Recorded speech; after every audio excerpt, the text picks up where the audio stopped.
Hello friends, সবাই কেমন আছো? আশা করি ভালো আছো। আমরাও ভালো আছি।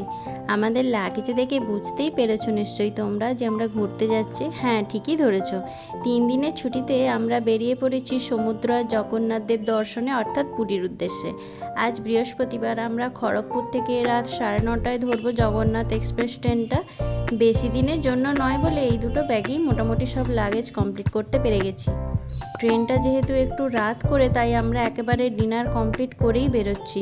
টোটোয় করে স্টেশনে যাচ্ছি। বাড়ি থেকে আমাদের স্টেশনের দূরত্ব 10 মিনিটের মতো লাগে। দেখো, এসে গেছি স্টেশনে। এই খড়গপুর স্টেশনটা না খুব বড়, অনেক হাঁটতে হয়, কষ্টও হয় খুব। তবে আজ রাতের দিকে ফুরফুরে হাওয়ায় বেশ ভালোই লাগছে হাঁটতে। আমরা প্রায় 1 ঘন্টা আগে পৌঁছে গেছি। ন্যাচারালি ট্রেনটা 3 নম্বর প্ল্যাটফর্মেই দেয়। আমরা এখন স্টেশনে এসে গেছি। আমাদের ট্রেন আসতে 9টা বাজবে, অনেকটা আগে এসে গেছি। এবার এখানে 1 ঘন্টা বসে থাকি, মোটামুটি ঘুম হয়ে যাবে। ট্রেনটা তো অন্যদিন 3 নম্বর প্ল্যাটফর্মে আসে, তাই আমরা আজও 3 নম্বর প্ল্যাটফর্মেই বসে বসে দেখো কত ট্রেন আসছে যাচ্ছে সেগুলি দেখতে থাকছি। আর পরে অ্যানাউন্স করলো যে ট্রেনটা নাকি 4 নম্বর প্ল্যাটফর্মে দিয়েছে, তো তার জন্য আবার 4 নম্বর প্ল্যাটফর্মে আমাদের যেতে হচ্ছে। দেখো, ট্রেনটা প্রায় 1 ঘন্টা লেট করলো। অবশেষে ওই দেখো ট্রেনের দেখা মিলেছে। চলো এবার তাহলে ওঠা যাক ট্রেনের মধ্যে। আমাদের কোচ নাম্বার হলো B1 আর সিট নাম্বার 43 আর 45। একটা মিডিল বাড়তে পড়েছে আর একটা আপার বাড়তে পড়েছে। সিটও খুঁজে পাওয়া গেল। ট্রেনে বসেও পড়লাম। একটু পরে দেখো ট্রেন ছেড়েও দিল।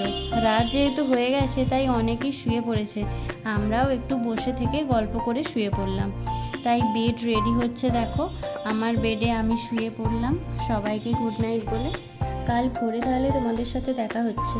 পুরীতে নেমে গেছি। দেখো, আমরা এখন বাজে ওই 4:05 মতো। ট্রেনটা বিফোর টাইমেই নামিয়েছে। চলো যাওয়া যাক তাহলে। স্টেশন থেকে বেরিয়ে এবার অটো টোটো রিক্সা ধরবো। আমাদের লাগেজ যেহেতু বেশি ছিল না, তাই রিক্সা করেই যাব ঠিক করলাম। তাই রিক্সাও একটা দেখছিলাম আর এই রিক্সাটায় উঠেও পড়লাম।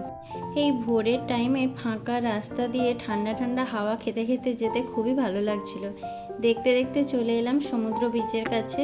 সত্যি কথা বলতে মনটা খুব খুশি হয়ে উঠলো।